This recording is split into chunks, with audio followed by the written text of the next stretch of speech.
Siyempre, hindi mawala yung alcohol kasi pagkatapos natin mag-tsuktsakan, mag-alcohol tayo. Charot na.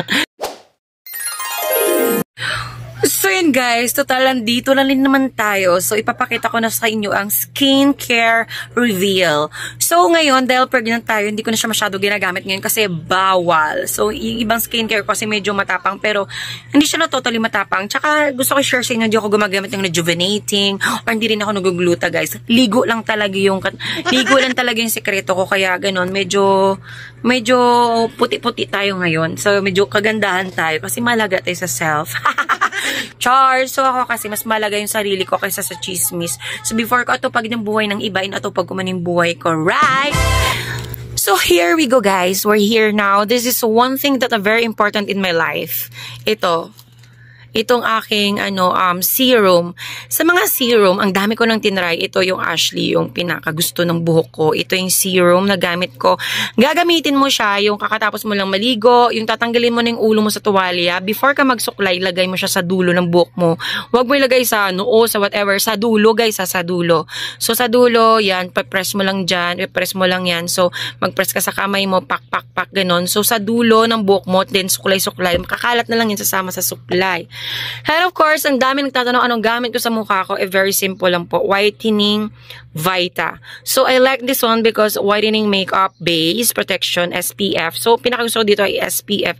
Ginagamit ko pa rin siya ngayon kasi nga, dahil skin protection na talaga. Kasi wala akong ginagamit ng iba pang ginagamit sa mukha.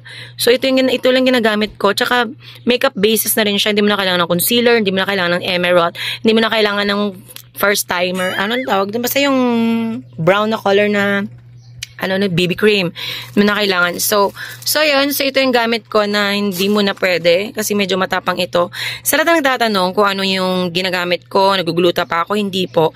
Ito yung ginagamit ko sa mukha, sa paa, sa puwet, tanan. Lahat po. Ito yung ginagamit ko. Buong katawan ko, isang sabon lang po. Kaya, fair skin natin. Of course, syempre hindi mawalang mask. Pag trip ko mag-mask, magmamas ako. Kahit matutulog, charit. So, ito yung ginamit yung shampoo, Sunsilk. So, pag nagsha-shampoo pala kayo guys, a little bit tips. Huwag kayo mag-shampoo sa dulo ng buhok. Doon kayo mag-shampoo lang sa scalp. Huwag na yung dulo kasi mostly dulo ng buhok natin dry. Then after that, pag pinukuskus mo na sa scalp mo yung shampoo, so magbubula na yun. Then pag nagbanlaw ka, dadaloy na lang yun sa dulo ng iyong buhok. So, okay na yan. So, sa nagtatanong ko ano yung lotion ko, ito yung lotion ko guys, Myra E. Vita Lotion Whitening Plus. Color blue yan. Ito yung hiyang ng balat ko. Lahat ng Myra E na lotion, I love it. So, bahala na kayo kung anong klaseng Myra E ang gusto nyo. And alright, and everything. So, ginagamit kong pabango, ayan. Awag na yan, baka mamaya gayahin nyo ako, ba magkapareho ng amoy. So, ayun. So, meron ako ditong pulbo. Kasi minsan nagkakarashes ako. So, yung cotton, meron tayo. Hindi na ako magamit yan. Siyempre, hindi mawala yung alcohol. Kasi pagkatapos natin mag-tsuktsakan, mag-alcohol tayo. Charot na. Every time yan, kailangan mo yung alcohol. Pag may itchiness, so meron tayong cotton buds, hindi mawawala yung Wives aloe vera. Kasi kailangan yan all the time. So, yun yung makeup ko, guys. So, ito yung aking blush on lipstick, whatever. So, andyan ang emerald ko. Itong brute sa, guys, pang pang alikabok. Huwag nyo nang isipin yan. So, yun na, guys. Na-share ko na sa inyo ang aking secret. Pwede mong gayahin. Pwede naman, depends on you. But for me, that's my skincare, the taking care of me. And of course, ang unang tips dyan, alagaan mo yung self mo. Self-love first. Siyempre, unahin mo yung hygiene mo. Alagaan mo yung self mo, gastusan mo yung sarili mo, wag mong tipirin.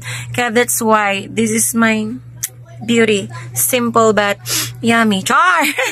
Thank you for watching. I love you all from Bodessa.